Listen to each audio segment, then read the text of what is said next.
Bénissons le Seigneur. Ce que nous lisons en Marc 1, 35 est édifiant. Jésus, tôt, longtemps avant l'aube, sort, va vers un endroit désert et là, il prie. Marc 1, 35. Premièrement, il se prive. Il se prive de son repos. Lorsqu'on lit dans les versets précédents comment était sa journée, sa soirée, on lui a apporté toutes sortes de malades, de possédés, des personnes qui avaient besoin de son attention. Il ne s'est pas reposé. Il a à peine dormi de la nuit qu'il se lève avant qu'il ne fasse jour pour un objectif suffisamment important pour qu'il se prive de son repos. Et se privant de son repos, il cherche le lieu, les conditions qui conviennent pour cela. Un endroit désert. Et il affronte le froid, il affronte les dangers. Parce qu'il cherche la présence du Seigneur. Et là, il priait. Maintenant, si je fais le parallèle avec un chrétien ordinaire comme moi, ou vous, comment ne pas, à la suite du maître, rechercher les conditions du dialogue intime avec le Seigneur?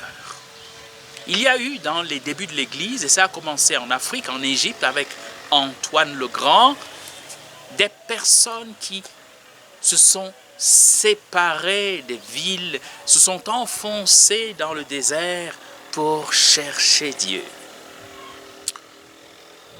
pour le rencontrer et y vivre en sa présence. Par la suite, des personnes nombreuses venaient de la ville pour leur demander conseil. Évidemment, du fait qu'ils avaient rencontré Dieu et qu'ils avaient marché avec lui et qu'ils avaient fait l'expérience de l'ascèse, qu'ils avaient vaincu les tentations du démon, qu'ils avaient su remettre en bon ordre leurs priorités, ils étaient capables de donner un conseil éclairé à ceux qui venaient leur demander leur avis sur telle ou telle chose, ou une indication pour leur croissance spirituelle. Pour nous, il va falloir nous priver, trouver le moyen de s'organiser et de se priver des conditions ordinaires de notre vie, des conforts ordinaires de notre vie, pour chercher la face de Dieu.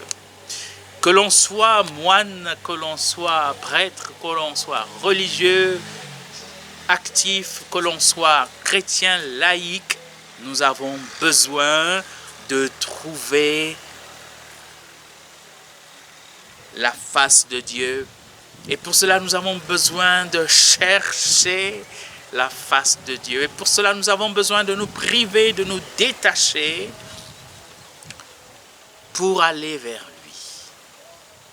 Nous détacher du point de vue du temps. Nous détacher du point de vue de l'espace. Nous détacher du point de vue de l'activité menée pour rencontrer Dieu, pour l'écouter. Parle à mon cœur, Seigneur, et que mon cœur s'ouvre à toi. Et ma joie sera parfaite. Bénissons le Seigneur.